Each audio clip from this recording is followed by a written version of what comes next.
Hey, what's going on, guys? Carter here. Got another quick video for you. I was doing a little bit of work on my cold steel Spartan tonight. Got kind of bored and I took it apart, and I figured maybe you guys would want to see what it's like inside. A little history on this knife. I got it about a year ago. When I first got it, I was complaining because the lock bar is really hard to depress to close it. So I've heard of some people putting it at a 90-degree angle to try and loosen that up overnight. I tried that, didn't work. So like I usually do, I took things to the extreme and I clamped down some stuff onto the lock bar to really hyperextend it. Left it that way for a while, undid it, and you know, it worked. It was super loose, right? Well, the problem is that the lock bar, I mean, this doesn't have a detent like a liner lock or a frame lock. So the only thing holding the blade closed is some of this tension, which is a lot less than, you know, how much you need to extend it to actually unlock it. So not a ton of tension is holding this thing closed, and when I loosened it like that, it made it really bad. So, I mean, the blade would just, you know, barely drop it and it would come flying out. So I got bored tonight, figured I'd take it apart and fix it.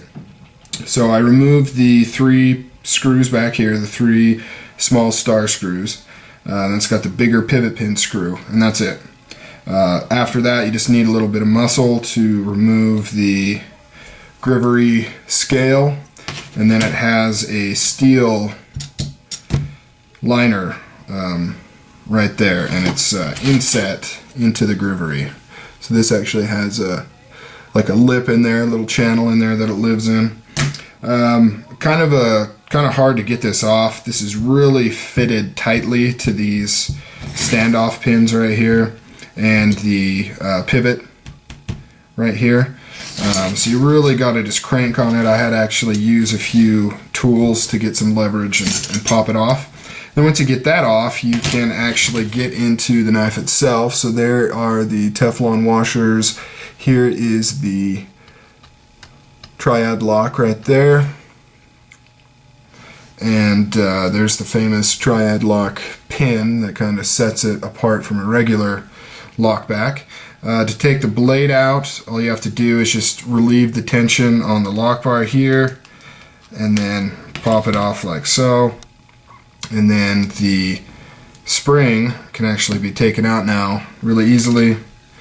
And here is the lock back piece right here that pivots on there. And you know, taking this apart, it's a very well-made knife. As you can see, you know, what this lock is pivoting off of, as well as the Triad pin right there. Very thick steel that's set all the way through the grivery, all the way through the liner. So real tough. So what I did is I just took this here and just kind of bent it, give it a little bit more tension. So what I'm gonna do now is get this baby back together and see how I did. Alright guys, here we go. It's back together. That was very easy, definitely easier than taking it apart.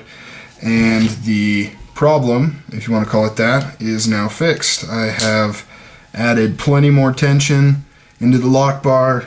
As you can see, really got to wail on it to get it to open it up at all. So definitely took care of the issue just by bending that a little bit more to give it a little bit more tension. Alright guys, have a good night.